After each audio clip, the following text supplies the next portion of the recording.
Let us look at transformation of functions, and our focus is going to be on dilations, which in this case means stretching and shrinking.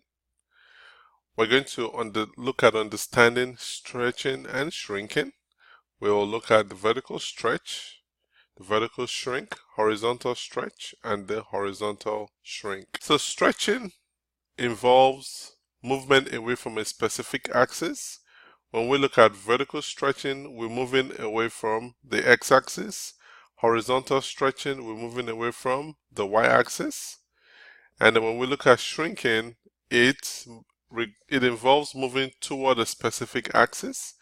Vertical shrinking, we move towards the x-axis, and horizontal shrinking, we move toward the y-axis.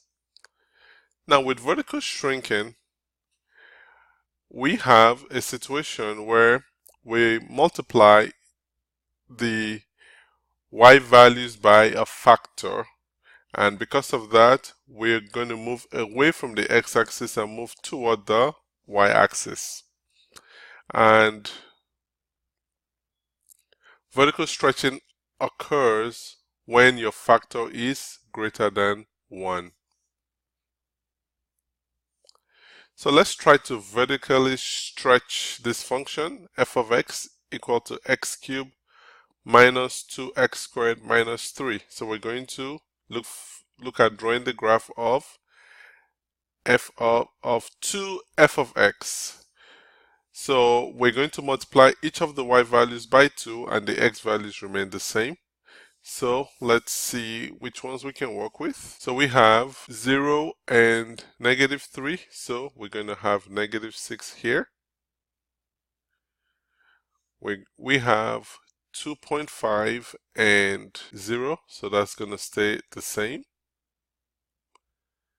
Now we have 3 and 5. So we're going to go 3 and 10. So what we're going to have here, let's look at this minimum value here, is going to be negative, say 4.1, so we're going to go about negative 8.2, so somewhere right there.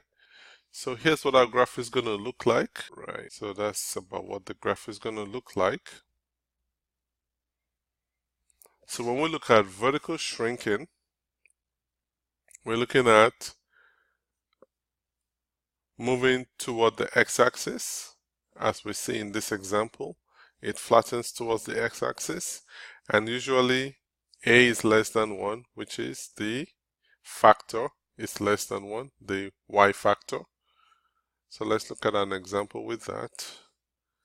So we have the graph of x squared minus 4. We want to draw the graph of 1/2 f of x.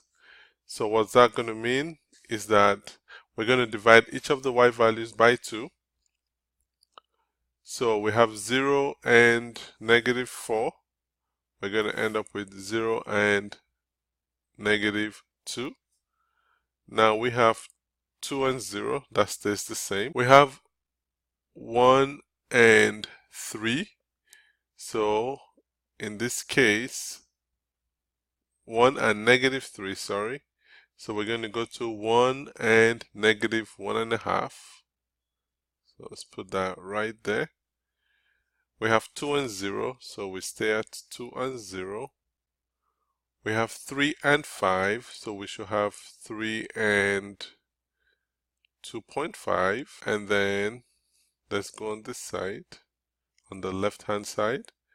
We have 1 and negative 3, so that's going to give us 1 and 1.5. We have 2 and 0.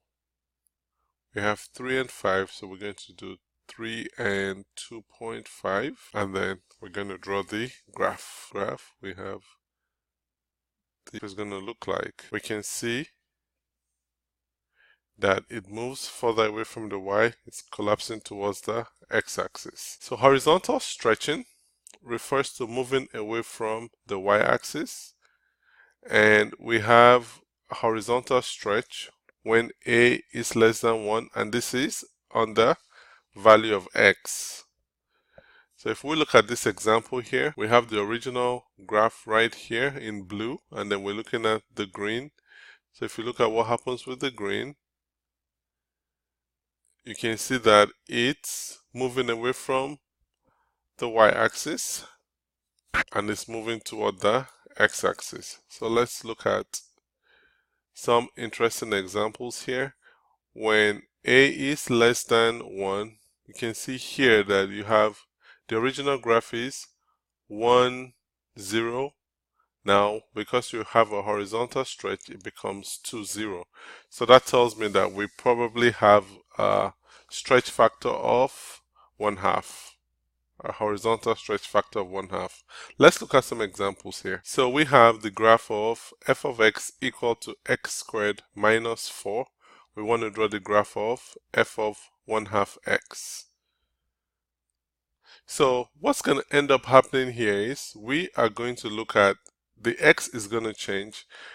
For the x values, because we're looking at 1/2 x to have the same value, we're going to end up multiplying the x values by 2. So if you look at this right here, for example, if you have if you have f of 1/2 x, if I put x equal to 2, we now have f of 1.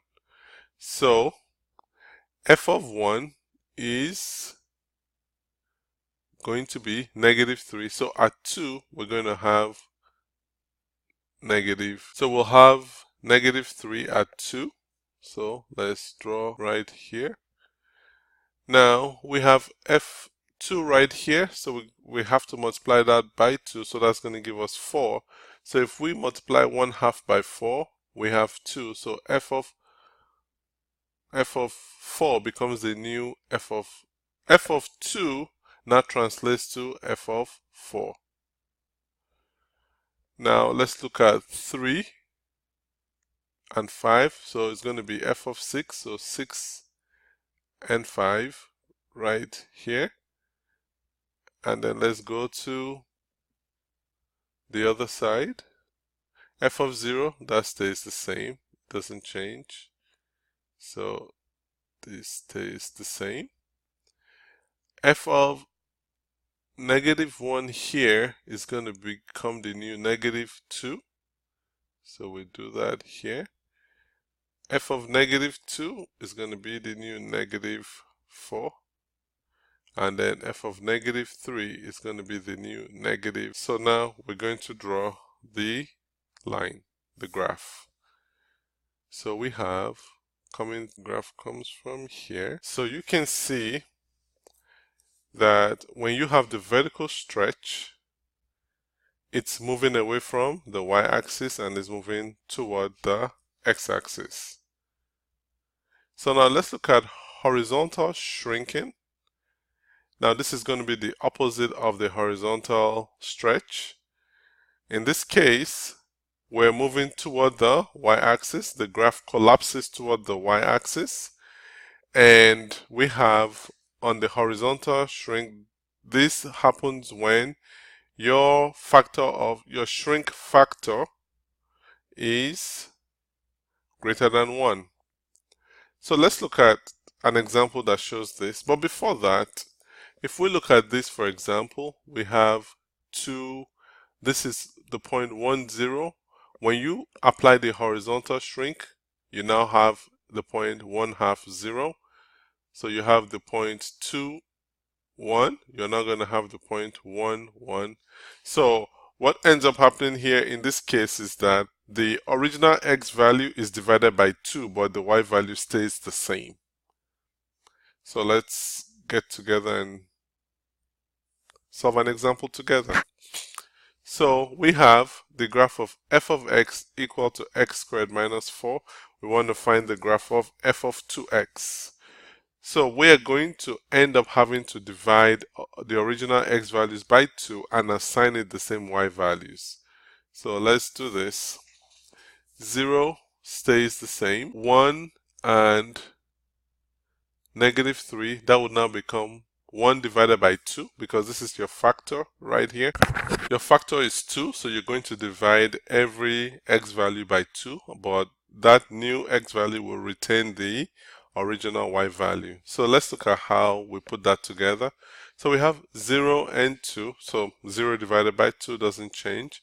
Now we have 1 and negative 3, so now we're going to divide 1 by 2, so that's going to give us 1/2 and negative 3, so something that looks like that. 2 and 0, we divide 2 by 2, so we now have 1 and 0 right there. We have 3 and 5, so that's going to give us 1.5 and 5, so that's about right there. And then let's go to the left hand side. You have negative 1 and negative 3. That's going to give us -1/2 and negative 3. So right about there. Negative 2 and 0 will give us -1 and 0. Negative 3 and 5, that will give us -1.5 and 5. So now we're going to draw the